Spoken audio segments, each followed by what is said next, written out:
మీ ఎలాంటి వ్యాపార ప్రకటనలకైనా వెంటనే మా ఛానల్ సంప్రదించండి. నమస్తే. ఈ రోజు మన స్టూడియోలో ప్రముఖ ఆధ్యాత్మికవేత్త జ్యోతిష్య పండితులు మాడుగుల శివప్రసాద్ గారు మనతో ఉన్నారు. సో గురువు గారితో మాట్లాడతాం. నమస్కారం గురుగారు. ఆశీర్వచనం.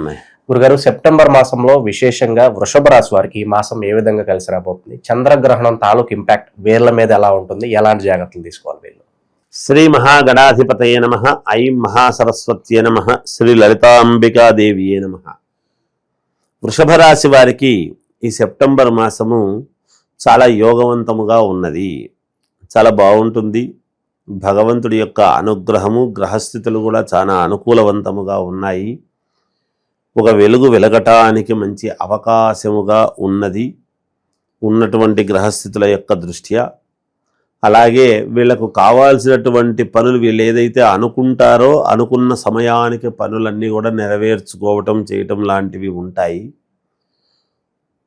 ఎవరైనా మామూలుగా ఒకరి మాట వింటూ ఉంటాము అనేటువంటిది ఎవరైనా ఉంటే అలాంటి వాళ్ళు, అంటే ఒక గురువులాగా భావించి కానీ పెద్దలను కానీ పెట్టుకొని వీళ్ళ మాట మనం వింటాము కదా రెగ్యులర్గా అని అనుకుంటూ ఉండేటువంటి వాళ్ళు ఎవరైనా సరే వాళ్లకు 1-2 సార్లు చెప్పి చేసుకుంటే కొంత మేలు జరుగుతుంది. వీళ్లకు వాళ్ళ సలహాలు సూచనలు తీసుకోవటం యథావిధిగా అనేటువంటిది.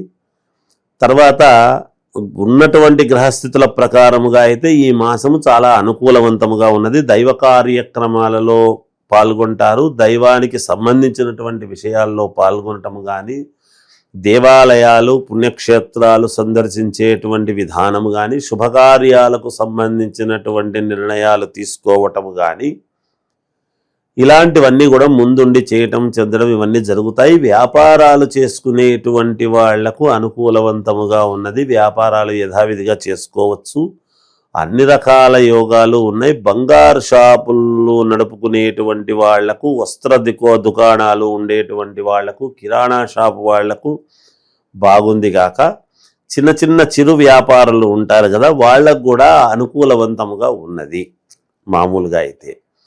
ఇక గ్రహణము అనేటువంటిది ఉండేటువంటి దాని వలన వీళ్ళ మీద పెద్దగా ఎఫెక్ట్ పడేటువంటి అవకాశము లేదు, ఏమాత్రము ఉండదుగాక. వీళ్లకు కొంత అనుకూలముగానే ఉన్నది. గ్రహణము కూడా వీళ్ళకు కొంచెం కలిసొచ్చే విషయముగా ఉన్నది ఆ సందర్భముగా. కనుక అంతగా ఇబ్బంది ఉంటుంది అని అనిపించేటువంటిదైతే ఏమీ లేదు. శత్రువుల నుంచి ఇబ్బంది కావచ్చు, నరఘోష, నరదిష్టి, దీని ప్రభావం ఎంతవరకు కనిపిస్తుంది? ఈ మాసము వీళ్ళకు విశేషంగా ఒకటి చెప్పుకోవాలి. ఇంకా శత్రువులు కూడా మిత్రులుగా మారతారు. తర్వాత భూపరమైనటువంటివి విక్రయాలలో మంచి లాభాలు తీసుకోవటం చేయటం కానీ, స్త్రీ వలన కలిసి రావటం. వీళ్ళు ఆడవాళ్లే ఉండినా ఆడవాళ్లకు ఆడవాళ్ల ద్వారా కలిసి రావటం, లేదా మగవాళ్ళు ఉంటే ఆడవాళ్ల ద్వారా కలిసి రావటం కానీ, ఇలాంటివి ఏమైనా జరిగే అవకాశాలు ఉన్నాయి వీళ్లకు అనేది స్పష్టంగా తెలుస్తూ ఉన్నది దానికి. కనుక యోగవంతముగా ఉన్నది వీళ్లకు పెద్దగా ఇబ్బంది ఉంటుంది అనేది ఏం లేదు. విద్యార్థులకు కూడా చదువుకునేటువంటి వాళ్లకు చాలా యోగదాయకముగా ఉన్నది. అంతేకాకుండా కొత్తగా ఉద్యోగ ప్రయత్నాలు అవి చేసుకునేటువంటి వాళ్ళు ఎప్పటికప్పుడు ఉంటారు, సహజం. అలాంటి వాళ్ళు ఏదైనా ప్రయత్నాలు చేసుకునేటువంటి విధంగా చేసుకోవచ్చును.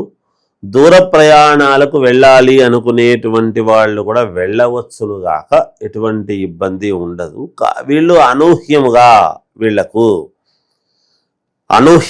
వీళ్ళు అనుకోనిది, వీళ్ళు కావాలి అని అనుకోనిది ఏదో వీళ్ళకు వచ్చేటువంటి అవకాశం. అరే నేను అనుకోనే లేదు దీని గురించి,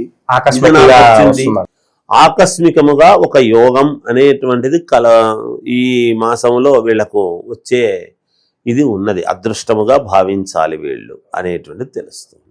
కుటుంబ పరంగా, ప్రేమ అనురాగాల పరంగా ఎలా ఉండబోతుంది? చాలా బాగుంటుంది. ఎక్కడో ఒక చిన్న ఏదో సందర్భంలో కొంచెం మనక్లేశం లాంటిది రావచ్చును. మళ్ళీ దాన్ని సర్దుకొని సరేలే అనుకుని కుటుంబమే కదా అని అనుకుని ముందుకు వెళ్ళేటువంటి యోగాలు ఉన్నాయి. ఏదో ఒక గుర్తింపు అనేటువంటిది కూడా వీళ్ళకు వస్తుంది గాక ఈ మాసంలో. ఎందుకంటే ఇంతకాలము పడినటువంటి శ్రమకు ఒక గుర్తింపు అనేటువంటిది పొందుతారు వీళ్ళనేది తెలుస్తోంది.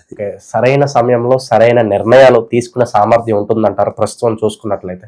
తప్పకుండా ఉంటుంది. వీళ్ళు వృషభ రాశి వాళ్లకు సరైన సమయంలో సరైన నిర్ణయం తీసుకుంటారు. అందుకే నేనేమంటున్నానంటే 1-2 చోట్ల తప్పే అవకాశం ఉంటుంది. కాబట్టి ఎవరైనా గురువు లాంటి వాళ్ళు ఉంటే వాళ్ళను 1-2 సార్లు అడిగి చేసుకొని ముందుకు వెళితే ఇంకా సత్ఫలితాలు మంచివి, అద్భుతమైనటువంటివి వీళ్ళు రాబట్టుకోవచ్చును. గ్రహణం గురించి పెద్దగా వీళ్ళకి ఏమంతా ఇబ్బంది అనేటువంటిది ఏమీ లేదు, బాగుంటుంది. కొత్త పరిచయాలు ఏమైనా ఉంటే వాళ్ళతో ఎలా మెసులుకుంటే బాగుంటుంది అంటారు? అంటే ప్రలోభాలకు గురే అవకాశాలు ఏమైనా కనిపిస్తున్నాయా గురుగారు? అలా ఏమి లేదు, కానీ కొత్త పరిచయాలు ఏదో అవుతాయి చేస్తే కొత్త పరిచయాలు అయ్యేటువంటి అవకాశం కూడా లేదు.